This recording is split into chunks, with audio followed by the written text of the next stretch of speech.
집단 탈북한 여종업원 문제를 놓고 한동안 잠잠하던 북한이 다시 이산가족 상봉 문제와 연계하면서 오는 8월로 합의한 상봉 행사가 차질을 빚을 수 있다고 압박했습니다. 이와 관련해 주무부처인 통일부는 여전히 여종업원들은 자유의사로 한국에 왔다 이런 입장을 고수하고 있는데요. 앞으로 여종업원 문제가 남북관계 변수로 작용할지 관심입니다. 취재기자 연결해 보겠습니다. 황혜경 기자. 네, 통일외교 안보부입니다. 네, 자, 북한이 구체적으로 어떤 주장을 편 겁니까? 네, 북한의 대남 선전용 매체인 우리민족끼리라는 웹사이트에 올라온 내용인데요. 우리민족끼리는 집단 탈북한 여종업원들의 송환 문제가 해결되지 않는다면 이산가족 상봉 행사는 물론 남북 관계도 차질을 빚을 수 있다고 주장했습니다. 특히 여종업원 집단 탈북은 모략 사건이라면서 조명균 통일부 장관을 비롯한 현 정부 당국자들이 과거 보수 정권의 죄악을 감싸고 있다고 비난했습니다. 또 이 문제를 현 정부의 남북관계 개선 의지를 보여주는 시금석이라면서 여종업원들을 즉시 송환해 판문점 선언 이행에 대한 적극적인 의지를 보이라고 촉구했습니다. 북한의 또 다른 대외 선전 매체인 메아리도 여종업원 문제를 집단 유인 납치 사건이라면서 제대로 해결되지 못하면 이산가족 상봉 행사와 남북관계 전반에 장애가 조성될 수 있다며 같은 주장을 펼쳤습니다.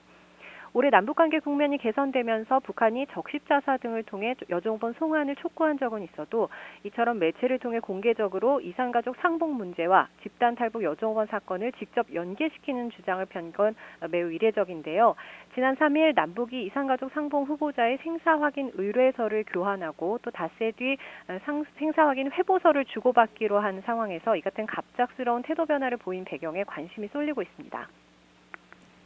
네, 통일부는 여전히 종업원들은 자유의사에 따라서 한국으로 왔다. 이 입장을 고수하고 있는 상황이죠. 네, 그렇습니다. 통일부를 비롯한 정부는 집단 탈북한 여종업원 12명이 자유의사로 한국에 왔다는 점, 그리고 그 의사에 반해 북한으로 돌려보낼 계획은 없다는 기존 입장에 변함이 없다는 입장입니다. 통일부는 오늘도 정례 브리핑에서 북한의 선전 매체 보도에 대해 특별히 언급할 만한 내용이 없다면서 이산가족 상봉 행사는 판문점 선언에서 합의한 내용이라는 점을 재차 강조했는데요. 북한이 이산가족 상봉 문제를 탈북 여종업원 문제와 연계시키는 것을 수용하기도 어렵지만 또 이미 한국에 들어와 있는 탈북 여종업원들을 북측의 요구대로 송환하기도 어렵다는 점에서 난감한 기색이 역력한 상황입니다. 네, 자, 이 탈북 여종업원들 가운데 일부는 한국으로 가는 줄도 모르고 왔다. 이런 주장이 지금 계속 나오고 있는데요. 앞서 이 과정에 국정원에 이어서 군 정보사도 개입했다. 이런 의혹이 지금 제기된 상황 아니겠습니까? 네, 맞습니다. 당초 탈북 여종업원 12명과 북한 식당 지배인이 탈북하는 과정에 국정원이 개입했다는 보도가 있었는데요. 이들이 북한 식당을 몰래 빠져나와 인근 상하이로 이동하는 과정에는 국방부 국방정보본부 예하 조직인 군 정보사가 개입했다는 의혹이 추가로 제기가 됐습니다. 하지만 이에 대해 군 당국도 또 통일부도 명확한 사실관계를 확인해주지 않고 있는데요. 양측 모두 사안의 민감성을 고려해 확인도 부인도 하지 않고 이와 관련한 구체적 언급도 피하고 있는 상황입니다. 이와 관련해 민주사회를 위한 변호사 모임은 박근혜 정부 시절 국정원이 이들 여종업원들의 집단 강제 탈북을 기획했다며 검찰에 이병호 전 국정원장 등을 고발했는데요. 현재 서울중앙지검 공안 2부에서 관련 내용을 수사하고 있는 가운데 관계부처는 수사가 진행 중이라며 국정원 개입 여부에 대해서도 입을 다물고 있습니다. 네, 문제는 북한이 이 문제를 지금 이산가족 상봉 문제와 연계시키고 있다는 이 점인데요. 실제로 차질을 빚을 가능성도 있습니까? 네, 8.15 광복절 계기 이산가족 상봉 행사 추진은 지난 4월 27일 남북 정상이 합의한 판문점 선언에 명시가 된 내용입니다.